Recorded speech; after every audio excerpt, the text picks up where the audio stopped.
New class INU success point पे आज आपकी न्यू क्लास है। और जैसे कि आपको पता है ये चैप्टर चल रहा है मॉलिक्यूलर बेसिस ऑफ इनहेरिटेंस। इस चैप्टर का हम क्या है, लेंथी चैप्टर है, जेनेटिक का चैप्टर है और इसका हम वन शॉट नहीं बना सकते थे, तो हम बच्चों को ये एक्सप्लेन भी करना पड़ रहा है। जो ऑफलाइन बच्चे आ रहे हैं, तो ऑनलाइन वालों के लिए जो ये है हम शॉर्ट में बना के भेज रहे हैं वीडियोस। तो अब ये देखो, आप डीएनए रेप्लिकेशन हम पढ़ रहे थे। डीएनए रेप्लिकेशन क्या है, तो डीएनए रेप्लिकेशन में डीएनए जब अपने जैसा ही दूसरा सेमी कंजर्वेटिव नेचर का दूसरा ही डीएनए बना लेता है, तो उसको हम कहते हैं डीएनए रेप्लिकेशन। डीएनए रेप्लिकेशन करने के लिए पहले क्या होना जरूरी है, एक्टिवेशन होना जरूरी है डीएनए का। सपोज करो ये डीएनए है और यहीं पे क्या होगा, ओरी होगा। ओरी क्या है, ओरिजिन ऑफ डीएनए, तो वहीं से क्या है पहले एक्टिवेट होगा डीएनए। इसके बाद है डीएक्सपी राइबोन्यूक्लियोटाइड ट्राइफॉस्फेट सर्व ड्यूल पर्पस के। इसका जो काम होता है वो ड्यूल पर्पस से होता है। एक तो ये एज अ सबस्ट्रेट की तरह काम करता है और दूसरा ये क्या करता है, एनर्जी प्रोवाइड करता है। ठीक है, कल हमने एंजाइम के बारे में पढ़ लिया था कि जो पॉलीमरेज है, पॉलीमरेज थर्ड, वो लगभग 2000 बेस पेयर एक साथ बना सकता है। और इसी तरह से हमने पढ़ा है, और ये जो पॉलीमरेज एंजाइम है वो ऐसा नहीं कि कहीं से भी ज्वाइंट होके जुड़ जाएगा और मल्टीपल कॉपीज बनानी शुरू करेगा। उससे पहले यहाँ पे आरएनए प्राइमेज जो है वो एंजाइम काम करता है जब डीएनए रेप्लिकेशन होता है।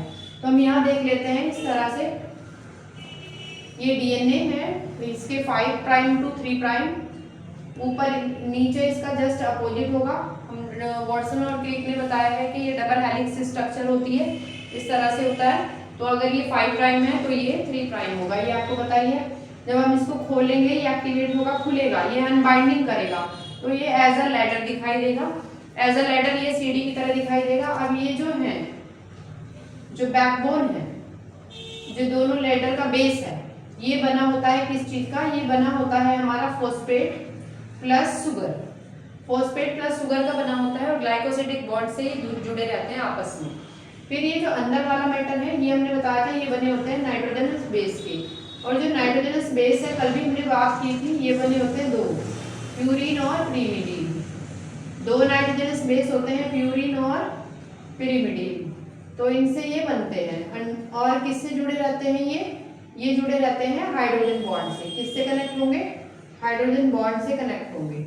अब कल भी हमने बताया था, ए जुड़ा रहेगा टी से, एडेनिन जुड़ेगा थाइमिन से 2 हाइड्रोजन बॉन्ड के साथ, जबकि ग्वानिन जुड़ेगा ट्रिपल हाइड्रोजन बॉन्ड के साथ साइटोसिन से। यहाँ पे डीएनए की बात हो रही है। डीएनए में साइटोसिन, डीएनए में क्या होगा, थाइमिन होगा।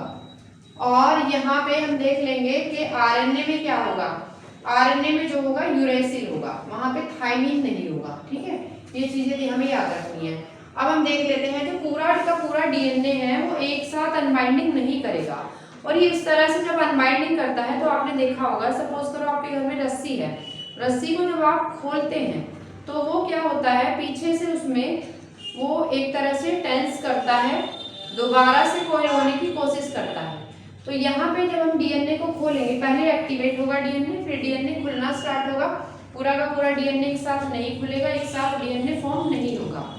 डीएनए जो है छोटा छोटा इंस्टॉलमेंट में क्या है, फॉर्म होगा। इंस्टॉलमेंट मतलब अगर हम पूरा डीएनए एक साथ खोल के बैठ जाएंगे तो वहां पे बहुत सारी एनर्जी हमारी वेस्ट चली जाएगी, और इतनी एनर्जी हम लाए कहाँ से। तो थोड़ा थोड़ा डीएनए खुलेगा, थोड़ा थोड़ा डीएनए क्या होगा, आगे बनता चला जाएगा। तो यहाँ पे देखो, ये हमने डीएनए को खोला, खोलने के लिए यहाँ हमने ये जो बॉन्ड है, बॉन्ड तोड़ने के लिए हमने 2 डीएनए ऐसे था, तो इनके जो ये बॉन्ड लगे हुए हैं, हाइड्रोजन बॉन्ड तोड़ने के लिए हमने एंजाइम का यूज किया, हेलिकेज। हेलिकेज एंजाइम ने दोनों बॉन्ड अलग कर दिए। बॉन्ड तोड़ने के बाद ये हो गया फोक, फोक टाइप का हो गया, जैसे आप कांटे वाली चम्मच होती है उससे फ्रूट खाते हैं, उस टाइप का ये हो गया। जब ये बॉन्ड टूट गए हैं, हेलिकेज एंजाइम ने क्या किया, हाइड्रोजन बॉन्ड तोड़े, ये वाले बॉन्ड तोड़े और इसको फोक में बांट दिया। अब ये जो है यहाँ से टूट गया, लेकिन पीछे ये क्या करेगा, पीछे फिर से ये टेंशन क्रिएट करेगा। इसीलिए हम यहाँ पे दूसरा एंजाइम यूज करेंगे, टोपोआइसोमरेज, जिसे हम गायरेज कहते हैं। वो क्या करेगा, टेंशन को रिमूव करेगा। फिर यहाँ पे छोटे छोटे दोनों फोक फिर से जो हमने अलग किए हैं वो फिर से बाइंड ना हो जाए, तो इसके लिए यहाँ पे हमने single strand binding protein molecule लगा दिए ताकि वो वहीं पे जुड़े रहे। सपोज करो ये कोई चीज है कॉइल वे में है, अब ये दोबारा से फिर से जुड़ना चाह रही है, तो यहाँ पे हमने कुछ ऐसा लगा दिया ताकि वो वापस फिर से ना खुले। इसके बाद यहाँ पे क्या होगा, यहीं पे आरएनए प्राइमेज जो है वो चलेगा, किधर की तरफ चलेगा, वो बाइंडिंग करना वो चलेगा 3 प्राइम की तरफ से। तो आरएनए प्राइमेज जो एंजाइम होगा वो 3 प्राइम की तरफ से स्टार्ट करेगा, क्योंकि आरएनए प्राइमेज ये जो बताएगा डीएनए और पॉलीमरेज को कि किधर से आपको बाइंडिंग करनी है, किधर से आपको न्यू न्यूक्लियोटाइड बनानी है, न्यू चेन बनानी है। तो यहाँ से वो 3 प्राइम से स्टार्ट होगा और 3 प्राइम से जैसे ही वो स्टार्ट होगा यहीं पे आके जुड़ जाएगा हमारा डीएनए पॉलीमरेज। तो वो क्या कर देगा, बॉन्डिंग बनानी स्टार्ट कर देगा। अब ये जो बॉन्डिंग बन रही है 3 प्राइम टू 5 प्राइम में बॉन्डिंग बनेगी। अब ये पूरा का पूरा एक स्ट्रैंड बन जाएगा। अब ये पूरा स्ट्रैंड एक बन गया है, जिस स्ट्रैंड को हम कहेंगे लीडिंग स्ट्रैंड। ये जो स्ट्रैंड बना है इसे हम कहेंगे लीडिंग स्ट्रैंड। फिर यहाँ पे जो फॉर्मेशन होगी, अब ये 5 है तो यहाँ पे 3 होगा, फिर से 3 प्राइम टू 5, यहाँ से वो बनेगा, छोटे छोटे टुकड़ों में बनना शुरू होगा। अब इन छोटे छोटे टुकड़ों को हम कहेंगे लैगिंग स्ट्रैंड या फिर ओकाजाकी फ्रैगमेंट। यानी पूरा का पूरा डीएनए एक साथ फॉर्म नहीं होगा। उस डीएनए को फॉर्म होने के लिए एक बार वो पूरा फॉर्म होने की कोशिश करेगा, लेकिन फिर वो फ्रैगमेंट टुकड़ों में जो है फॉर्म होगा। और हमने पढ़ा है अगर यहाँ एडेनिन है तो इधर थाइमिन होगा और इधर साइटोसिन है तो इधर ग्वानिन होगा। यानी ये एक दूसरे के क्या होते हैं, एक दूसरे के ये सेमी कंजर्वेटिव होते हैं, एक दूसरे के ये जो है अगर एडेनिन है तो थाइमिन ही वहाँ पे आना चाहिए। ठीक है, तो इतना हो गया। अब यहाँ पे ये इस टाइप का डायग्राम आपके एनसीईआरटी में भी शो किया गया है। ये आपका डीएनए है, पैरेंटल स्ट्रैंड है, इन पैरेंटल स्ट्रैंड से न्यू स्ट्रैंड बने हैं, ये न्यू स्ट्रैंड फॉर्म हुए हैं ये वाले। ठीक है, ये न्यू स्ट्रैंड फॉर्म हुए हैं। अब इनमें देखो ये वाला जो स्ट्रैंड है इसे हम क्या कहेंगे, इसको हम कहेंगे लीडिंग स्ट्रैंड, जो कि कंटिन्यू बना है। और ये फिर शॉर्ट में बने हैं तो हम इनको कहेंगे लैगिंग स्ट्रैंड या फिर ओकाजाकी स्ट्रैंड। तो इस तरह से एक नया एक डीएनए से न्यू डीएनए जो है फॉर्म हो जाता है। अब यहाँ पे जो है एनर्जी जो लग रही है वो डीएएमपी, डीजीएमपी, डीसीएमपी, डीटीएमपी, ये क्या है, तो ये यहाँ पे deoxy adenine monophosphate, deoxy guanine monophosphate, इस तरह से ये फॉस्फेट एनर्जी है। जब इनसे 2 फॉस्फेट मॉलिक्यूल और जुड़ जाते हैं तो फिर ये एटीपी में कन्वर्ट हो जाता है, डीऑक्सी एडिनोसिन ट्राइफॉस्फेट, फिर इसी तरह से ग्वानोसिन ट्राइफॉस्फेट, फिर इसी तरह से साइटोसिन ट्राइफॉस्फेट और इसी तरह से थाइमिडीन ट्राइफॉस्फेट। ये फिर से क्या है, एनर्जी मॉलिक्यूल में कन्वर्ट हो जाते हैं। और ये कन्वर्ट कब होते हैं, जब यहाँ पे 2 फॉस्फेट मॉलिक्यूल जो है रिलीज होते हैं। तो इस तरह से हमने पढ़ लिया है डीएनए रेप्लिकेशन। एक बार फिर से मैं बता देती हूँ डीएनए रेप्लिकेशन में क्या होगा। पहले कोई भी डीएनए जहाँ पे ओरी होगा, ओरिजिन ऑफ रेप्लिकेशन, वहां से एक्टिवेट होगा। एक्टिवेट होने के लिए भी उसको एनर्जी की रिक्वायरमेंट होगी। उसके बाद वो क्या करेगा, वहाँ पे जो हमारा हेलिकेज एंजाइम है वो उसको एक फॉक्स शेप में लेके आएगा, हाइड्रोजन बॉन्ड तोड़ेगा। तोड़ने के बाद क्या होगा, तोड़ने के बाद वहाँ पे आरएनए प्राइमेज एंजाइम लगेगा जो कि पॉलीमरेज को डायरेक्शन देगा कि आपको किधर से स्टार्टिंग करना है। जैसे सपोज करो आपके घर में कोई काम चल रहा है, इलेक्ट्रिशियन का काम चल रहा है या कारपेंटर का कोई काम चल रहा है, तो वो वहाँ पे आएगा तो आप ही तो बताओगे ना हमारी ये कबर्ड ठीक होनी है, हमारी ये वायर लूज हो गई है, तो आप बताइए। इसी तरह से आरएनए प्राइमेज बताता है कि पहले कहाँ पे आपको बाइंडिंग करनी है।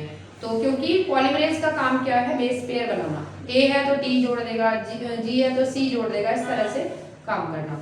अब हमने आरएनए प्राइमेज बनाया है तो यहाँ पे आरएनए बनेगा ये, और आरएनए ही बाद में कन्वर्ट होगा डीएनए में। ठीक है, कंफ्यूज मत होना। तो हमने डीएनए एक्टिवेट किया, एक्टिवेट करने के बाद बॉन्ड को तोड़ा, तोड़ने के बाद हमने क्या किया, उसमें टोकोआइसोमरेज पीछे से टेंशन रिमूव किया और वहीं पे क्या लगाया, फिर दूसरा एंजाइम हमने जोड़ दिया डीएनए पॉलीमरेज, जिससे दोबारा से स्ट्रैंड बनने स्टार्ट हो गए। कुछ स्ट्रैंड कंटिन्यू बने और डायरेक्शन क्या थी प्राइमेज टूटने की, डायरेक्शन थी 3 प्राइम टू 5। तो पहले कंटिन्यू स्ट्रैंड बनना शुरू हुआ, उसे हम लीडिंग स्ट्रैंड कहते हैं। फिर थोड़े थोड़े टुकड़ों में बने, उन्हें हम लैगिंग स्ट्रैंड कहते हैं। बाद में यही फिर से यहाँ पे एक और एंजाइम आता है, लिंकेज एंजाइम आ जाता है, जो उसको लिंक करेगा या जोड़ेगा। ठीक है, या फिर हम उसको लाइगेज एंजाइम भी कहते हैं। तो लाइगेज एंजाइम की सहायता से ये क्या हो जाएंगे, जुड़ जाएंगे, बाइंड हो जाएंगे दोबारा से। ठीक है, तो ये हमने पढ़ लिया है डीएनए रेप्लिकेशन। अब हम पढ़ते हैं ट्रांसक्रिप्शन। डीएनए से सिंगल स्ट्रैंड आरएनए का बनना कहलाता है ट्रांसक्रिप्शन। डीएनए डिपेंडेंट होता है, आरएनए पॉलीमरेज एंजाइम इसमें इन्वॉल्व होता है। तो आप सपोज करो ये हमारा कोई पेरेंटल डीएनए था 3 प्राइम टू 5, ये था हमारा 5 प्राइम टू 3, ये कोई एक ही डीएनए था।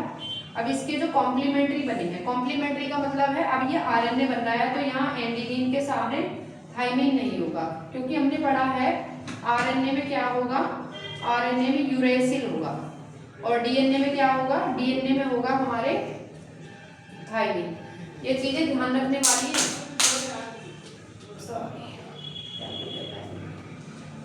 ठीक है, तो ध्यान रखने वाली है। यहाँ पे एडेनिन है तो एडेनिन के कॉम्प्लीमेंट्री क्या होगा, यहाँ यूरेसिल। यूरेसिल क्यों लिया है हमने, यूरेसिल हमने इसलिए लिया क्योंकि यहाँ पे हमने पहले ही पढ़ा है कि डीएनए में होगा थाइमिन और आरएनए में होगा यूरेसिल। तो यहाँ पे ये दो स्ट्रैंड है, दोनों पैरेंटल स्ट्रैंड है। अब ये एक दूसरे के कॉम्प्लीमेंट्री स्ट्रैंड बनाएंगे। ठीक है, किसकी हेल्प से बनाएंगे, डीएनए पॉलीमरेज की हेल्प से बनाएंगे। अब ये पहले अलग हुए, अलग होने के बाद कॉम्प्लीमेंट्री बन रहा है। एडेनिन के साथ यूरेसिल जुड़ गया, एडेनिन के साथ यूरेसिल, क्योंकि क्या बन रहा है आरएनए। थाइमिन के साथ एडेनिन, थाइमिन के साथ एडेनिन, ग्वानिन के साथ साइटोसिन, ग्वानिन के साथ साइटोसिन। इस तरह से इन्होंने क्या कर लिया, पूरी चेन बना दी न्यूक्लियोटाइड। CGCGAUTAGCCG।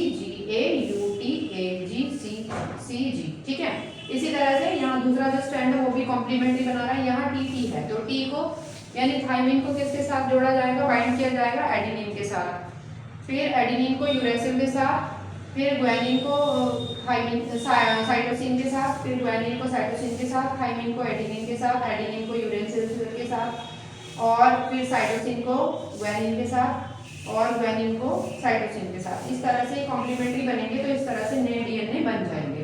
अभी जो ट्रांसक्रिप्शन है प्रोसेस, इस ट्रांसक्रिप्शन प्रोसेस में मेनली 3 चीजें इन्वॉल्व होंगी। पहला होगा प्रमोटर जो इसको प्रमोट करेगा, दूसरा होगा स्ट्रक्चर जीन जो स्ट्रक्चर बनाएगा, और तीसरा होगा टर्मिनेटर। क्योंकि अगर ये प्रोसेस कंटिन्यू चलती रही तो क्या होगा, हमें जितना अमाउंट चाहिए उतना ही तो बनाना है, तो वेस्टेज ऑफ एनर्जी भी होगा प्लस वेस्टेज ऑफ प्रोडक्ट भी होगा। तो हम क्या करेंगे, यहाँ पे टर्मिनेटर भी लगाएंगे।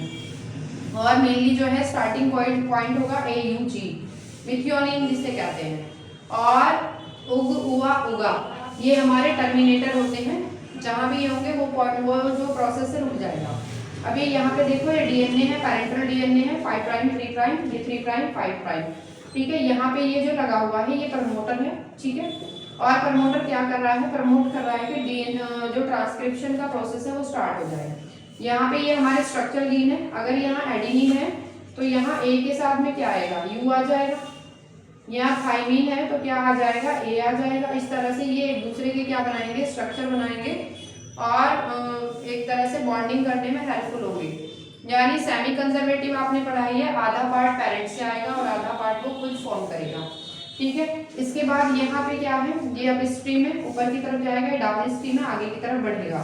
ये स्ट्रक्चर जीन हो गया, ये इसका स्टार्टिंग पॉइंट है, यहाँ से ही ये जो कोडिंग करना स्टार्ट करेगा। इसके बाद यहाँ पे टर्मिनेटर आके जुड़ जाएगा और ये प्रोसेस स्टॉप हो जाएगी, रुक जाएगी। अब हम यहाँ पे समझ लेते हैं, एनसीईआरटी में भी दिया हुआ है ट्रांसक्रिप्शन इन प्रोकैरियोट्स।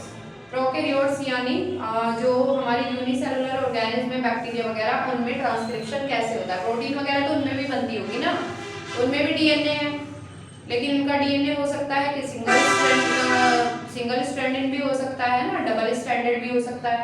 तो ये देखना है। तो ट्रांसक्रिप्शन प्रोकैरियोट्स में कैसे होगा, पहला प्रोसेस है इनिशिएशन। इनिशिएशन हम क्या करेंगे, स्टार्टिंग करना। जो भी डीएनए का पोर्शन है वहां पे RNA polymerase plus sigma factor क्या कराता है, इनिशिएशन कराता है, ये ट्रांसक्रिप्शन प्रोसेस को शुरू करा देता है। ठीक है, इसके बाद है इलोंगेशन।